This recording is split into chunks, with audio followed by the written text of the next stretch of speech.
Well, hello and welcome to another exciting episode of Exceptional Living with Dr. April Ripley. That's me. Our goal has always been to inform, to inspire, and to ignite the greatness which lives in you. And how do we do that? By providing life-changing concepts, strategic insights, intentional tactics, and proven tools. So you will hear from local and global thought leaders, recognized experts, ingenious innovators, multi-hyphenate creatives, and change agents. The goal is to equip and to empower you for credible influence, distinguishable competency, and indelible impact. You know, in a world where one is conditioned to fit in, know that you were created to stand out, to be exceptional, to be unique by design. So, welcome to Exceptional Living. I am so excited today for my special guest.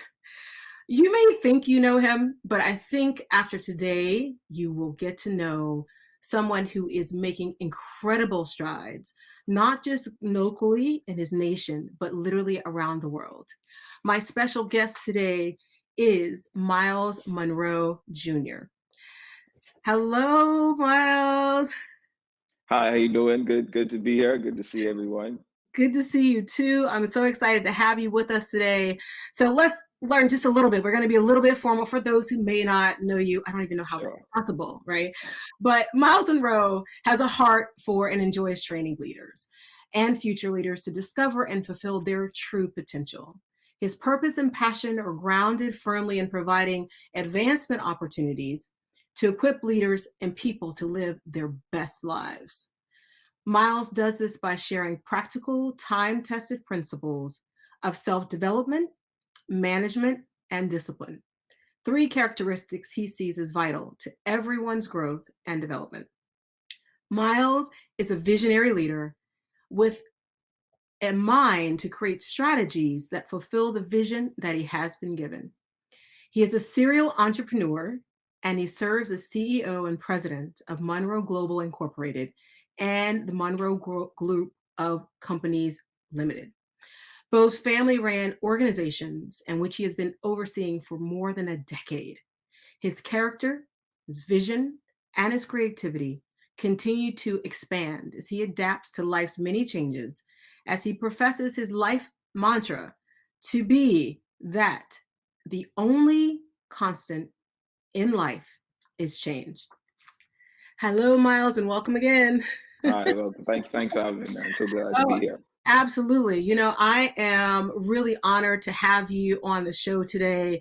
I know you were recently with some incredible news. You've been fianced. I We're have excited recently, about just that. recently got engaged. Yes, wow. Yes, yes. So, you know, and again, for those of you who are watching, I actually met Myles Jr., we call him Chiro, through an organization called the International Third World Leadership Association, of which his dad, the late Dr. Myles Munroe Sr., was chairman. And now, Myles, you are actually chairman of that organization. And so there's different legacy and a lot of things as we read in your bio. But you know, I want to ask you today, what does exceptional living mean to you? I think, quite simply put, it's really living out your purpose here on earth. I think all of us were placed here with particular gifts and talents that were given to us at birth, and it's our journey in life to grow and develop. Firstly, discover those talents, and then start to develop those skills and talents, and then live them out on the earth the best way that we can in different industries amongst different individuals. And I think that's the way we live exceptionally on this earth. Just, doing our best to be our best selves that we can be. The only competition that we have in this world is ourselves, right? So we should be looking ourselves in the mirror, asking ourselves a question each day. Could I have done this better than I did it yesterday? Could I do better than I did today, tomorrow? We need to continually improve ourselves, continually better ourselves. And I think that puts us on the road to being a person that lives exceptionally. You know, I agree with that. You know, you said something that's really, I think, important for all of us, that often we think my competition is the person who has a business similar to mine, or Right. is doing something similar. But what you just shared with us is really key. You said really your competition is you Mhm. becoming a better version of yourself, a better, Mhm. again, just kind of how can I grow and develop what I've been given. Mhm. And I think, I've seen that in just, over the years, again, that I've known you and the work that you've been doing. I've seen that happen, right? Mhm. You may hear me call him Chiro, because we kind of know him affectionately as Chiro. Yeah. But you've grown and developed so, um, you know, that, you've worked in different industries, from food industry, business, ministry of service locally in the Bahamas as Mhm. well as globally. What else have you learned that you could share with us? I mean, it's just so much. I think the advantage that I've had is I've worked in so many different industries and so many different aspects of business, right? So I've been able to gain a lot of understanding and knowledge in all of these different areas, right? So I've learned the best practices when it comes to uh, working within the food industry and how to deal with customers and how to deal with promoting that type of business. I've dealt with on the ministry side of things, working close with my dad, and I've learned how to manage different relationships and how to manage myself in different spaces, right? Because my dad was one that worked in the religious space, he worked in the corporate space, he worked in the governmental space, right? So he had to be able to say the same thing, but say it depending on the audience that he had, and he was very good at that. And I was able and I'm still able to learn from him and learn from the ways that he's done that. So I've just been able to gain so much experience and so much knowledge of being able to be me, but multiply myself or duplicate myself in these different industries. And I think it allows me to be very versatile in the things that I'm able to do. I'm much more confident in myself now. It does build confidence because I'm able to make mistakes, right? And I'm not too hard on myself when I make mistakes. And my dad was never too hard on me in making mistakes either. He trusted me to make mistakes, and I think the goal is to fail, right? Because the only way you're going to be successful is if you eventually fail, because failure leads to success. Because failure is only a lesson you learn how not to succeed. So I think the more that we fail, the easier success will come eventually. So I've just learned, these many different principles that I try to use each day and each opportunity that I have with each idea or with each strategy that I try to put in place.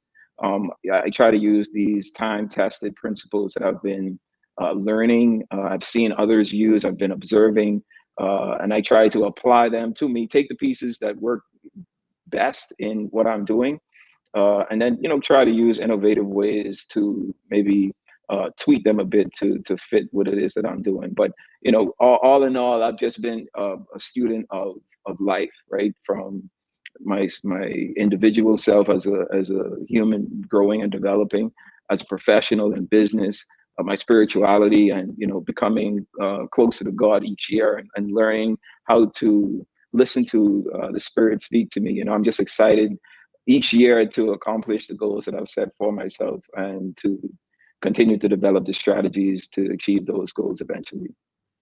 Oh, wow. There's so much in what you just said.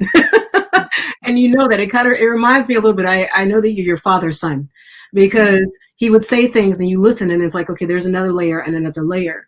Mhm. But I want to go back to something you said about how your dad would take a principle, right, and be able to apply it in business, to apply it, in ministry. And I also was privileged and honored to travel with him, and you on a couple occasions. But we go from early morning breakfast Mhm. to a press release, to meeting with heads of state, or kings and queens, and just how he navigated that, Mhm. it was something that I was awestruck, just to be honest. I was like, Mhm. how do you do this?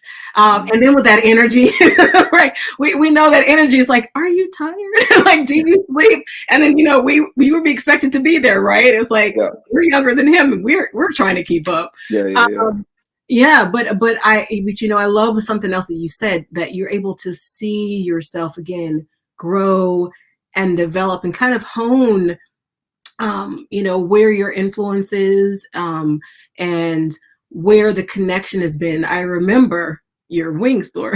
We actually had your wings that were good, but something you said in there too, a principle of like customer service. Mhm, How you treat people. There's a magazine that came out a couple years ago, and it said, I think it was Black Enterprise, but it said there are two jobs really that every teen should have at least once in their life, and that is retail or food industry. mhm, mhm, Because you really know how to connect. And I'll add to mhm, that and say, volunteering in, your local church, or with, an organization that reaches out to community, because I mhm, think it expands to, how you see the world.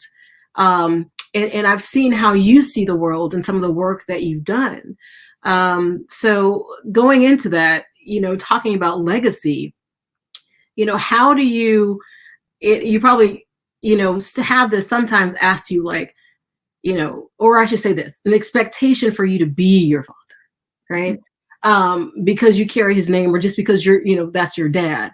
But how do you honor and respect the legacy and the heritage from which you come, but yet still look of how to forge your own legacy? mhm. Yeah, I think, I always go back to a lesson my dad taught me. I had just graduated with my master's degree. My dad gave me an opportunity to come home and work with him and in the family business, and work with him in his international side of the ministry.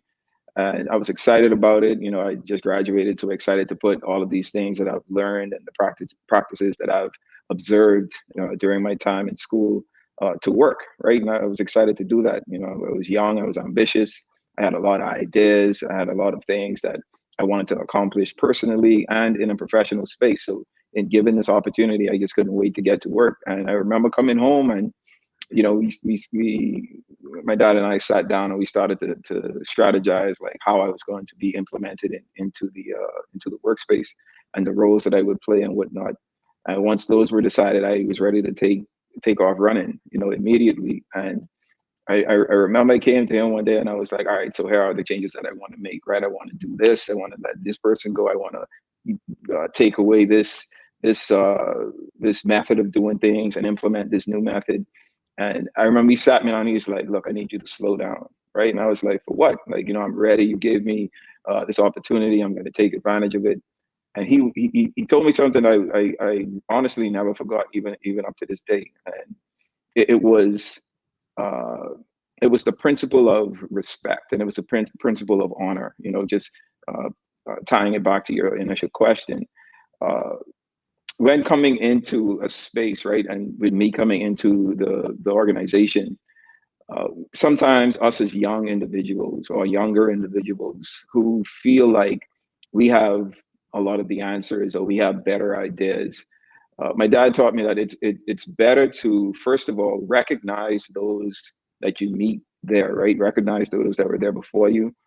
Respect the work that they have put in, the years that they've worked in that space, and honor them. That's it. Initially, that's what you do. You just show your respect, show your recognition, and honor them. And I had to learn that, right? Because there were some things or some persons that I might have felt were unnecessary or were outdated, or they just didn't have the right mindset to move us to where we needed to be. And those were just my opinions, right? But I forgot the key principle of respect and honor. And I feel like you honor those who came before you, or even honor those that are still there by articulating that and expressing that in a public way. So I had to dial it back at that point. And I really started to uh, observe my dad in this space. Like I started to shut up pretty much, and I just started to observe and listen at that point. And I learned so much once I made the decision to shut up and listen, because as much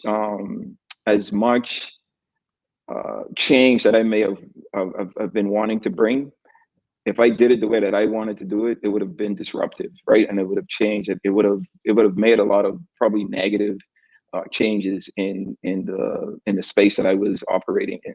And he just taught me an important lesson of respect and honor. And I never forgot that. To this day, any new business that I get into, or new partnerships, or new endeavors that I join, I always ask, who's been here before, who's been here the longest, who brought us to this point, who gave us the tools that we needed to get to this point and then to move forward. And I just try to honor those individuals, recognize them, respect what they have done before, and not push them to the side, but continue to take their guidance and their counsel with me and with the group, whoever the entities are in that space, and help us to move forward even further so that we can keep the process going. And I feel that once that is done, um, there's no telling where you can take it, because the persons that were there before are going to feel great about themselves. They're going to feel great about who's came into the fold now, and who's going to take it forward. And they're still going to want, or most of them will still want to be a part of that forward movement. And I think that comes with, like I said, respect, recognition, and honor. It's so good that you talk about respect and honor, and Mhm. that's something that also in my consultancy we talk about: respect, Mhm. honor, consideration, empathy, and honesty. Mhm. And these two remind me of principles that we saw your dad live out, and things that you learned. And I feel the same way, right? Kind of as Mhm. younger, like, okay, if we did it this way, it could be faster. But then, like Right. you said, it's the people who've gotten us here. And I think Mhm. that, even biblically, even in corporations, they have, like, board member emeritus. I'm like, why do they even have, it's because you want to honor and respect the people who have gotten you to where you are. Right. And it's knowing when to come together to say, okay, I'm hearing you. Have you considered this maybe? Or what if we, without making these big, huge changes, right? Mhm. Like we talked about. And that's something that you kind of learn over time, Right. because there is a certain experience and wisdom that comes with age and life, and what they kind of blaze the trails that we now walk upon, right? And what they want us to do is to go further. Sometimes we want that speed even faster than what Yeah. we see, right?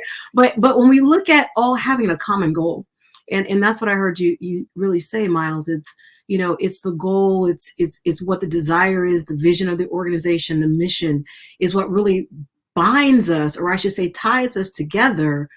And it's trying to figure out how we're going to get about it. Mhm. Mhm. Everything's so new now with with what's happening. We're here on this virtual platform, right? For Mhm. some it was a learning curve. For others, it's like tap the app and we're ready to go. Mhm. If our mission is to reach, to empower, to inspire, we work together, Mhm. in seeing that accomplished. And I certainly commend you for what you've done and what you're continuing to do, um, because it was no small feat. Mhm. You know, Thank you. your life was I don't even know the word to really describe it, but what happened, in losing both of your parents, Mhm. unexpectedly. We all have different setbacks and things that happen that we're not expecting, but this wasn't just something that happened to you personally. This was the world. Mhm. And the world's then turned to look at you and and your sister and go, okay, what are you going to do? It's like, Mhm. um what happened to you? What went through your mind in that moment? How have I can't say you've worked. I mean, it's a process. People have to understand it's a process. It never really leaves Mhm. you, Mhm. because those people are so integrally a part of your life. Um, but maybe you can share something with people who have experienced maybe something similar, or just are going through right now. Mhm. How do you progress? Like, what do you do in these moments? So I think a good thing, and this is something that I've been able to understand growing up, my entire life. Like one of the principles that I remind myself of often is there's nothing that we can control in life, right? We can't control who lives, we can't control who dies, we can't control what happens uh, to the individuals around us. We can't control what happens to the experience that we go through in life. The only thing we can control is our response to all of these experiences and these events. Um, so one of the things that I try to do is to always be expecting of, these changes to happen.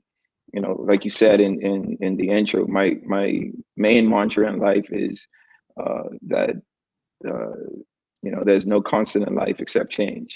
Change happens consistently and constantly around us. So if we prepare ourselves for change, and that change could be anything, right? A change in our job status, a change in our living situation, or a change in our educational situation, all these changes that we experience in life, these are changes that could be unexpected.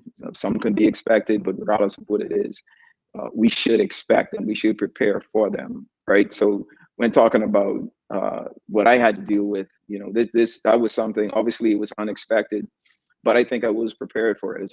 Even at the time, if I hadn't known, I wasn't sure I was prepared for it.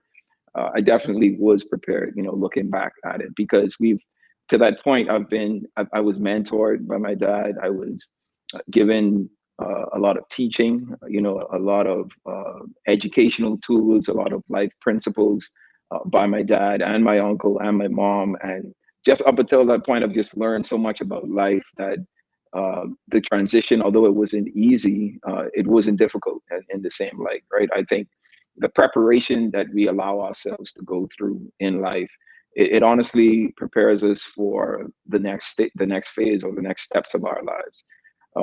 Each journey through life comes after each step that we take, right? And where we are now is not where we're going to be, or hopefully we're not where we are, 5 years from now. So the expectation should be that things will change. There are crises that we experience in the world today, like this entire pandemic that happened over the past 2 to 3 years. Like who could have predicted that it would have been, or it would have gotten to what it is now, right? Like even us being here on this platform, like this wasn't as popular as it is today 3 years ago, right? And change brought that on. And there's although there could be a lot of tragedy in change, that could also be a lot of success stories in change, right? Because you can take advantage of these change moments, or these crisis moments, or these events, these unexpected events that happen. So that's how I try to look at life now, right? I try not to look at it from the glass half empty perspective. I try to look at it from a glass half full perspective. Okay, yes, everything isn't going as we planned, but how can I take advantage of this moment? How can I take advantage of this opportunity, whether to help myself or whether to help those around me? And that's the mindset that I have, or that I've had, with life, especially over the last 7 years. Um, I think, and it's done well for me, just staying positive and seeing the opportunity in every situation. I think my perspective and my mindset has changed and has developed to be so mature that, I understand or I accept these changes. I try not to fight them. I just try to embrace them and, adjust the plans that I've made, adjust the strategies that I've set, adjust them for the times that we're in. And I think that adjustment allows me to make it through uh, the other side of these crises or these changes. So although unexpected, and although, it may hurt, and definitely could leave an empty space in our hearts, I think maturity allows us to understand that, over time it may not get easier, but it definitely becomes, you become better at dealing with whatever that negative thing is in your life. So for me, it's just, staying positive, having a good mindset, and having a good perspective, just about life and myself in general. Yeah, you're so right about that, Myles, because your dad has a book that talks about faith, right? And there's some things that we don't have control over. Mm. And it is coming to realize that sometimes it's okay. But in that, he also talks about planning. And like you said, you weren't really prepared for what happened, but then again, you were. right? Mhm. That's kind of, how can you not be with envy? Um, but in this respect, you said that, one day, um, should they pass on, because usually, right, if we go through life, usually parents leave before children and grandchildren, right? Just in kind of our normal, Mhm. um, generational living. But yet you knew that you were being prepared. Your dad was preparing. That last kind of year, we're traveling all over from, Kingdom Summit to Africa. And he'd always say, you'll get it when I'm gone. Or, now it's good. Like, you got it. He kind of would say these things. You're thinking, okay, do we got it? I know my English teacher is cringing somewhere. Do we got it? But you know what I mean? And but it's the thing of life. It's so interesting, right? That life gives you the test first and then the lesson afterwards. Absolutely. And you never really know what's in you until you test, right? Mhm. I mean, we learned that from school. Mhm. But even in like vehicles, nice cars, right? They road test it. They take the tires on different terrains. Even in a product, your dad is really renowned for talking about the manufacturer and the manual, that they don't put the label or the emblem or the brand on until it's been tested, right? Right. So we know this in business. And then also something you shared was about being agile and flexible. Mhm. There's a little saying that says, "Blessed are the flexible, for they shall not be broken." Mhm. Uh, and so I think life really is like that. Just like you said, you kind of take some of the punches. You stand as strong as you're able to. And in those moments where you don't know if you can do it just alone, what helps is to have community or family, Right. right? Right. Or friends. And I say this because, sometimes when people say, well, you can't help your family, right? But you can Mhm. choose your friends. So I'm not Mhm. talking about anybody's family particularly, but I mean, that's just true. And, Yeah. and, and for whatever reason, you were born into certain families, you do have this power of choice. Mhm. Choose who's in your life circle, right? Your friends. And I know you have friends and colleagues in varied, industries. um, in that moment, how important um, was family and friends for you, and even in the work that you're doing now? What have you learned about that community, that Mhm. family, quote unquote, that's influenced your life? Oh, it's very important. It's super important. It's having a support system. Uh, Man, I think it's something that we all need as individuals, right? There's nothing that we can do by ourselves, whether that's as an individual, as a professional, or spiritually. We all need a community to get us to where we are, right? And there's no success or no achievement that we can do by ourselves. We're gonna need others. So I think being able to surround yourself with the right company, right? The best persons that, number one, they have your best interests at heart, and vice versa, but also those that will be there for you when you need it most, right? If you lost, like I did, your parents, uh, unexpectedly, right? You need persons that will come and hold you up for as long as you need to be held up, and not ask any questions about it. Just be there to support you, and that's what I had. I had a good support system around me, of family and friends.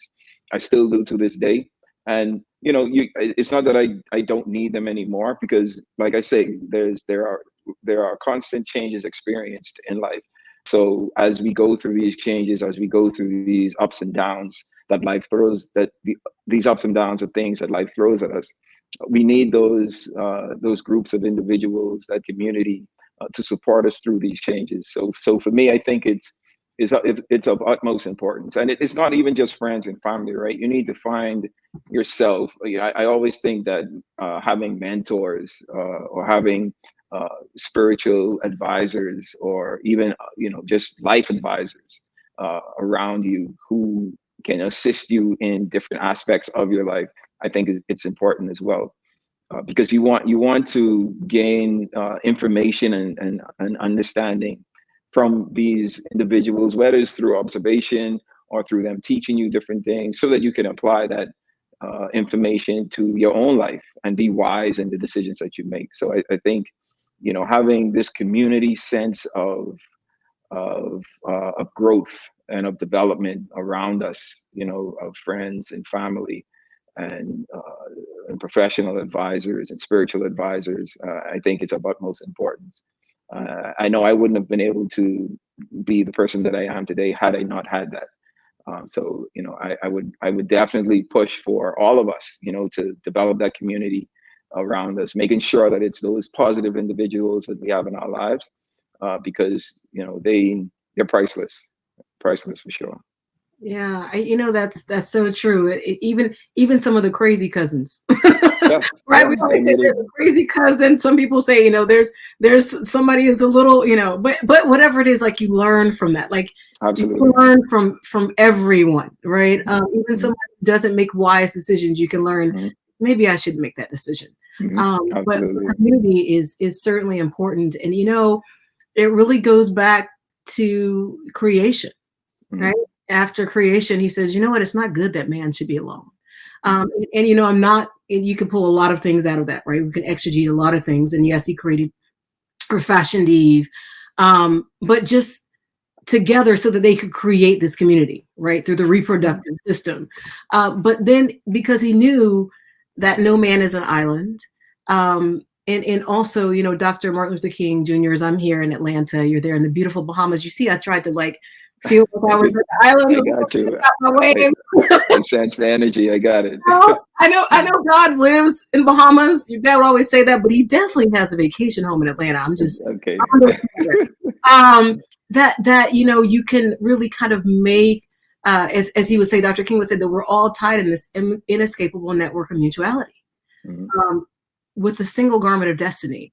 That I can't be all that I ought to be if you're not all that you ought to be. And so absolutely. what we do is interdependent, and I Mhm, think it's beautiful because God didn't give one thing to everyone. I mean, or I should say, each person everything.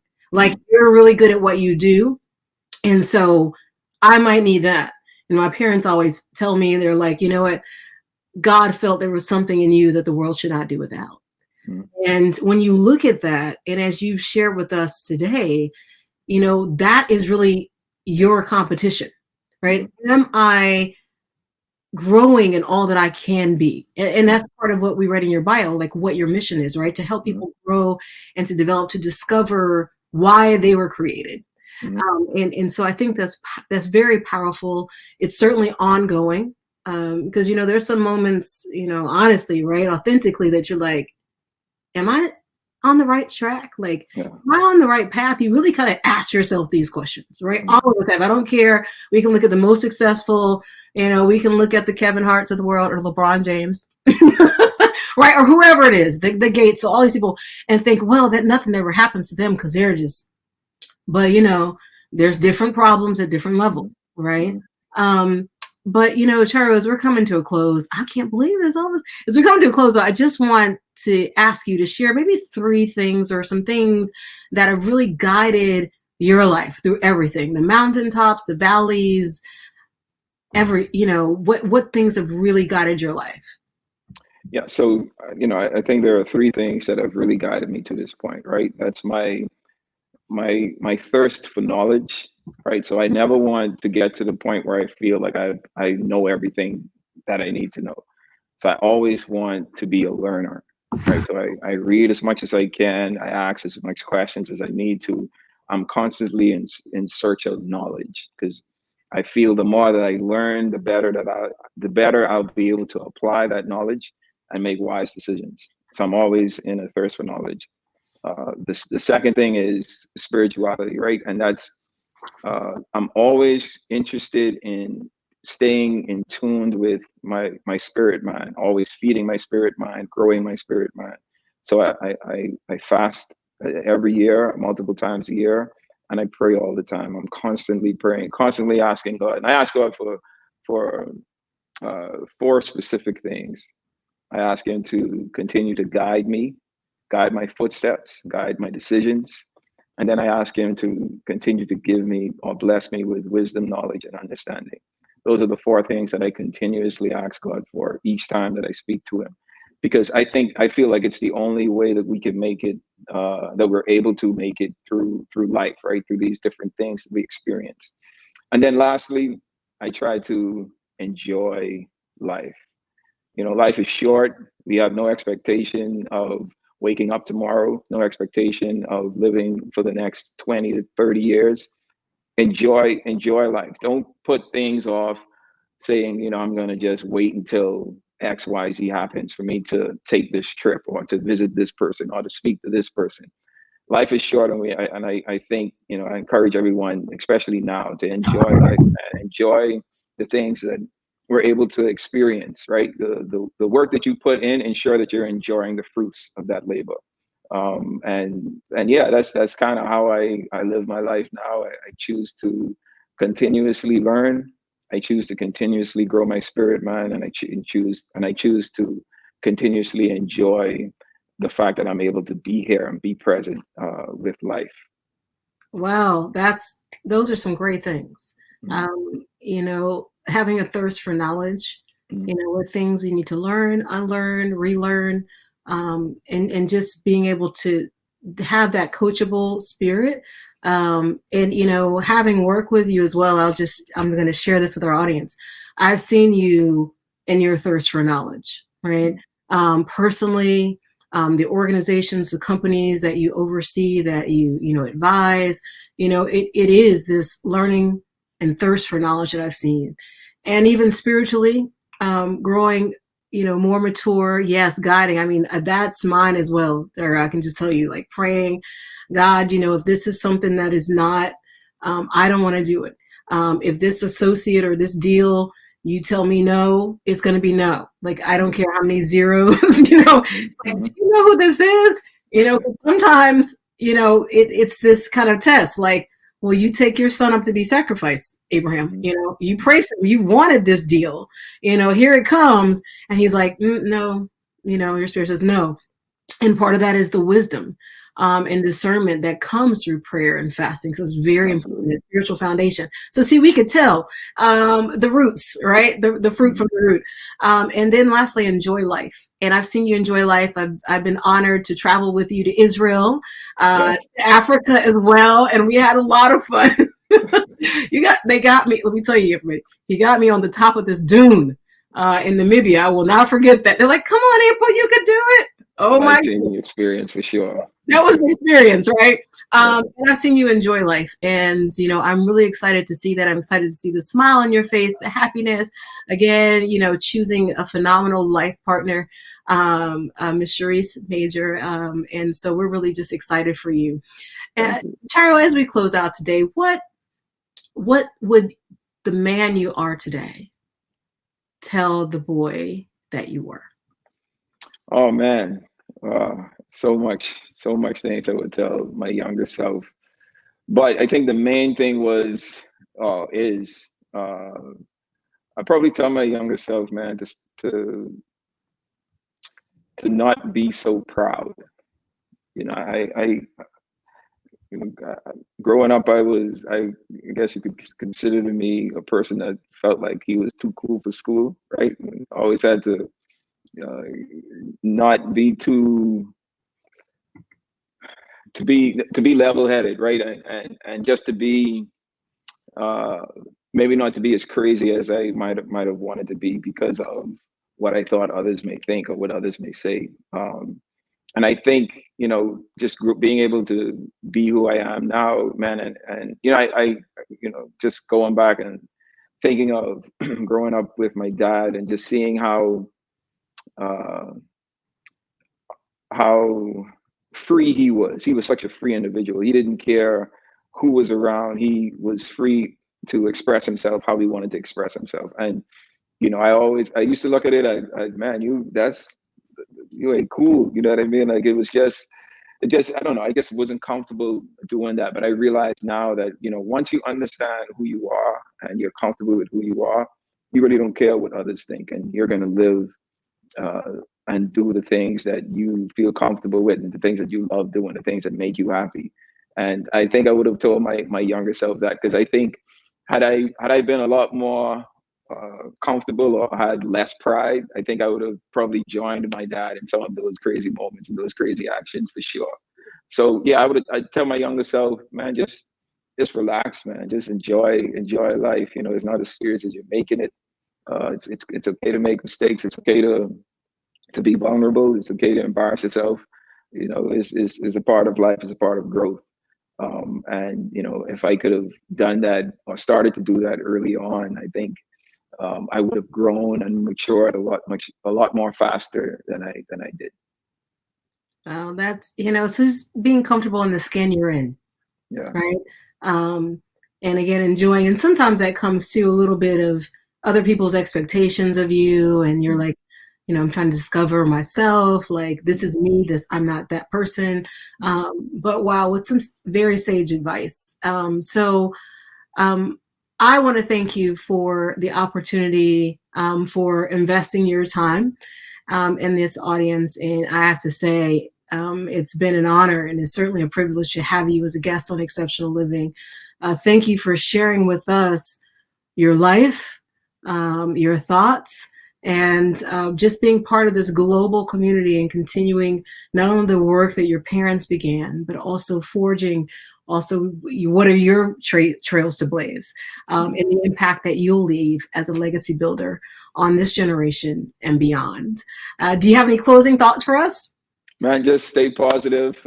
Again, the only constant in life is change. So be prepared, right? Constantly be prepared. Expect the unexpected, and just enjoy life while we have it, man. That's the encouraging words that I'm going to leave with you guys. Thanks for having me.